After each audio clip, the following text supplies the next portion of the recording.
In this video, I want to talk about Google Trends and what you can use it for. And you can find Google Trends at google.com/trends. Now, Google Trends is a great way to analyze crowd behavior and to see what people are searching for at any particular given time over an extended period. Let me just give you an example. Let's use a search term like X Factor, the talent TV show. Let's click on Search Trends. Now you can see that the pattern developed here is fairly consistent.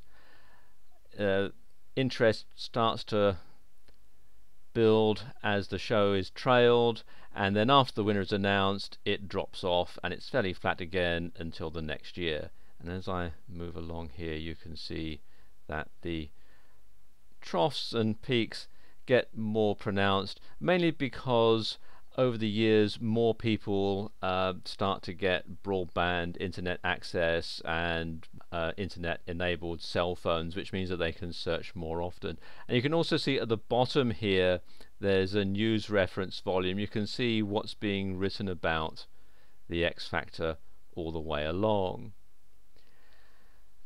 And you can drill down here by region as well, because let's say we look at the UK, where the X Factor has been running for many years,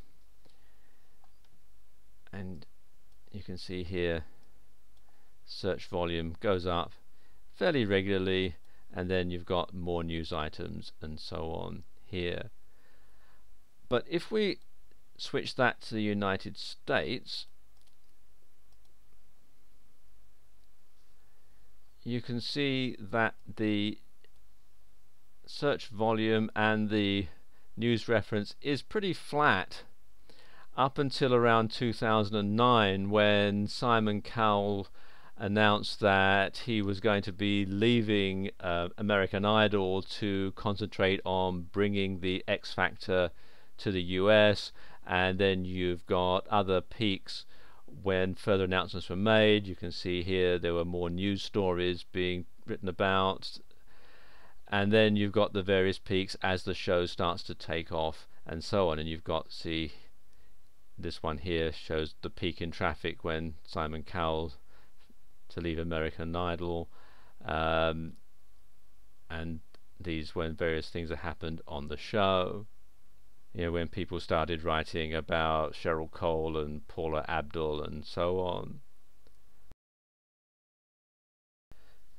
Now, finding cyclical patterns in search volume data is very interesting, because it can tell you when you want to start marketing your product or service, when there's going to be a lot of demand.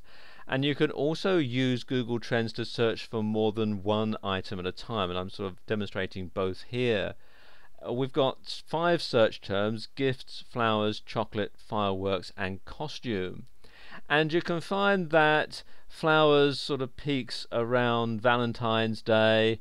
Fireworks tends to peak in the middle of the summer, mainly because the 4th of July in America gets a lot of searches and lots of airplay, lots of news.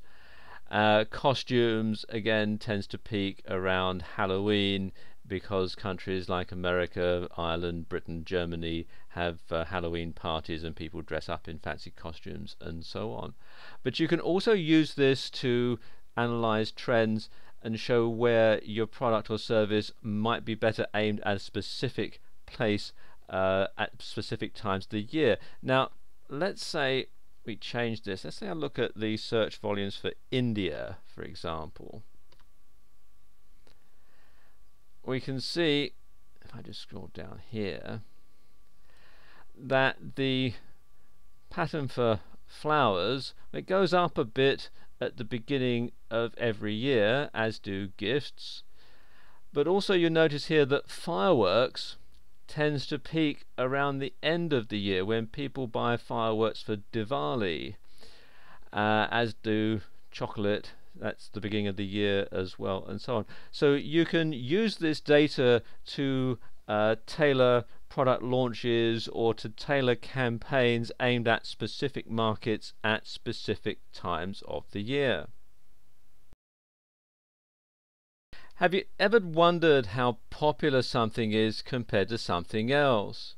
Well, search volume is a great indicator. Now, if we compare Google, Yahoo and Bing, for example, we can see the cultural shift over time in online searching. In fact, we can even pinpoint the month, and you can see right here where Google, and again here, where Google overtook Yahoo in terms of search popularity. You can also see that Bing is just a small line on the graph because it's so new, but you can also see that it got popular when it was first launched, but it's flatlined ever since.